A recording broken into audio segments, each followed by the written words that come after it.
Mamadou Lamine Diallo, le suivant.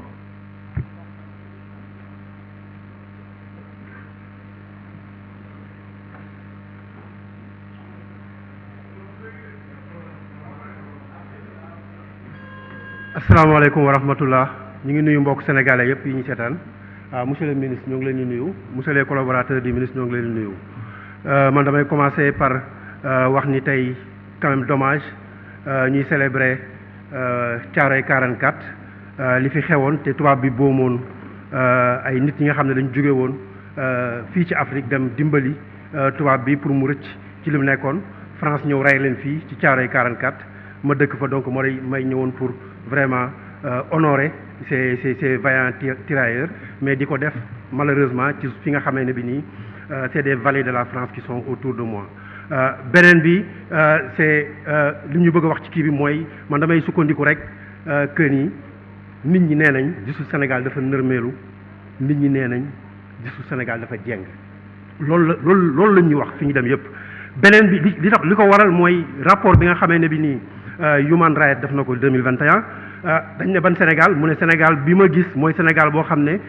ci ay manifestation ci benn complot bu odieux boo xamee ne bi nii régime bi nekk en place Macky Sall jiite ko moo fi amoon 13 morts plus de 600 blessés ëpp na ko sax ci man li ma nat ba pare ay millions de dollars ci ay matériel yu yàqu ban Sénégal la ñu am tey ci wàllu droit mooy Sénégal boo xam ni rapport bi nee na ñoom li ñu xool gis nañ ay firnde yu wóor que ni torture châtiment traitement cruel inhumain et dégradant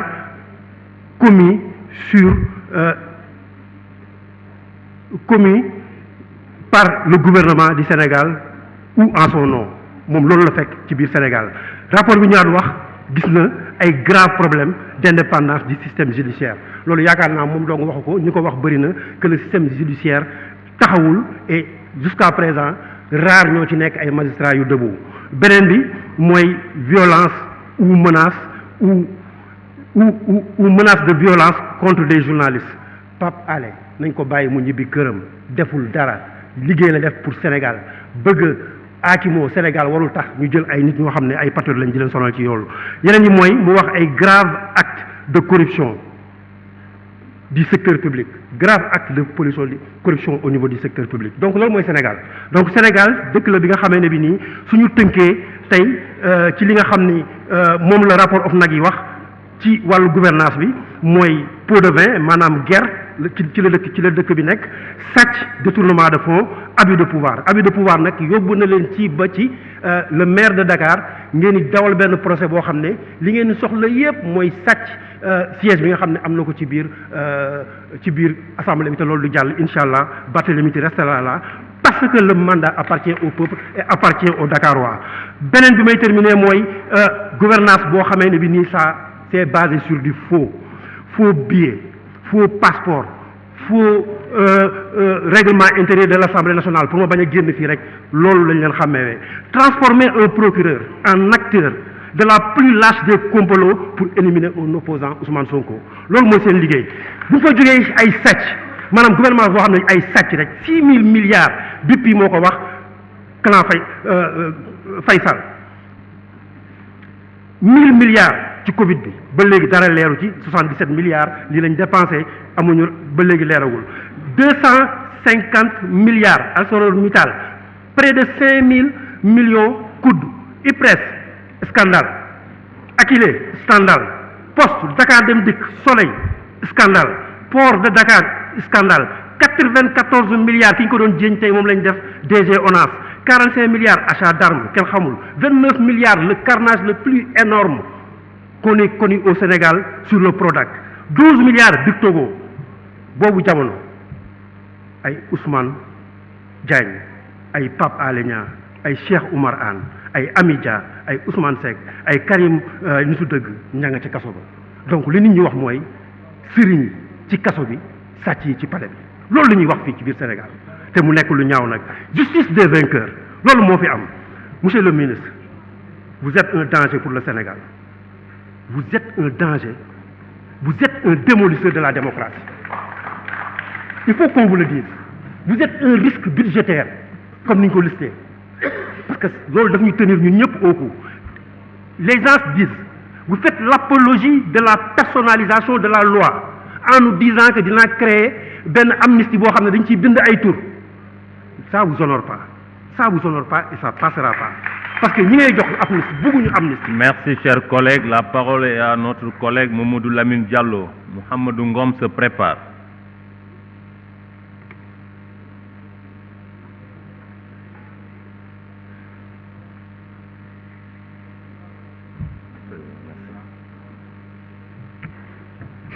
Merci, Monsieur le Président. Messieurs les ministres, les collaborateurs des ministres, chers collègues, assalamu alaikum.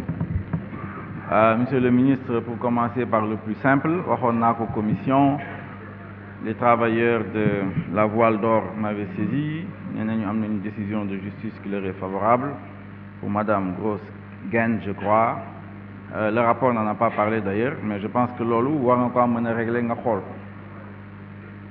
ñaareel bi mooy laajoon naa la ko commission tontu l'homme ministre des finances tamit tontu ma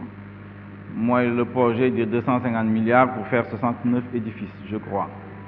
ça fait beaucoup quand même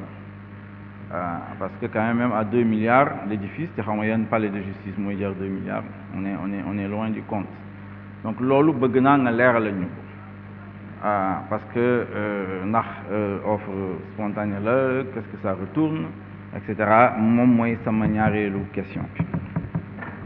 ñetteel bi monsieur le ministre yàgg nañ cee wax maag yow à l'époque où on faisait des exercices intellectuels tous les deux je vous ai dit l'émergence suppose des institutions c'est mon point de vue institution bu ci jëkk fii ci Sénégal loolu la yàlla dogal moi, les familles religieuses dans notre pays sont des institutions sociales. su ma demee Tivaouane su ma demee Touba su ma demee Taslima loolu laa fay wax loolu la yàlla dogal parce que sénégalais yi ñoo jël seen bopp jox ko sëriñ si yaakaar leen fii ci àddina ak àllaaxira kon nag nit comme Al Amin lu ma doon wax rek nit kenn bu ko suufeel gëm-gëm dañ ci war a d'accord si on veut faire de la politique d'avoir des institutions dans ce pays reconnaître ça déjà ñaareelu institution bi boo xam ne jàpp naa ne am na solo mooy Assemblée nationale wax naa ko yàgg naa ko fee wax du ne damay saaga Macky Sall mais je ne suis pas d'accord avec lui l'Assemblée ne peut pas être l'annexe du palais dama jàpp ne Assemblée nationale c'est le lieu d'impulsion des débats politiques, des politiques publiques. Nous sommes ici pour débattre des politiques publiques. En tant que député, vous êtes des députés de terroir, un point c'est tout. Le député, c'est quelqu'un qui doit être cultivé, qui doit savoir ce qui se passe dans le monde. Vous avez un scénario sur le futur, alors là, on député. Alors, Assemblée nationale non la war a mel waxoon naa ko président faaleeguma nee naa ko suñu règlement intérieur dañ ko falsifié on est dans le noir avec ce règlement intérieur et aujourd'hui on est dans des situations effectivement où l'Assemblée nationale n'est pas encore le lieu du débat public en tout cas man loolu laa gëm fa nañu war a yëkkati Assemblée nationale teg ko foofu ñuy débattre sérieusement sur les politiques publiques. Troisièmement, la justice. La justice, c'est la colonne vertébrale de la démocratie. Les pays industrialisés de culture gréco-romaine, parce que l'Union européenne, France, l'Union européenne, vous êtes des élèves du Fonds monétaire international. Eh bien, nous avons loi. Le respect de la loi, c'est un principe fondamental de la culture gréco-romaine du président Senghor. Respecter les règlements intérieurs, respecter la loi, mais respecter la loi, il ne faut pas que nous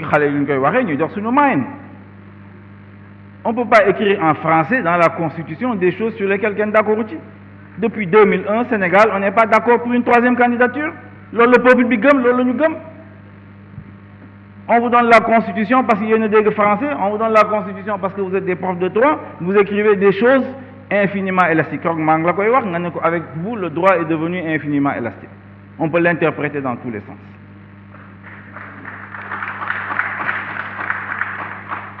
il faut qu'on se ressaisisse lu leer laa leen di wax nañu bàyyi caaxaan nañu bàyyi caaxaan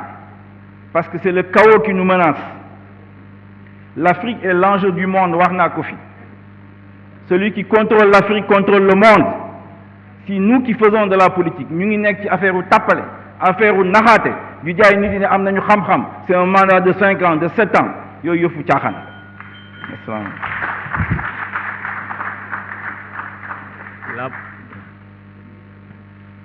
La parole est à notre collègue Mouhamadou Ngom, Barthélémy Toye Dias, le suivant.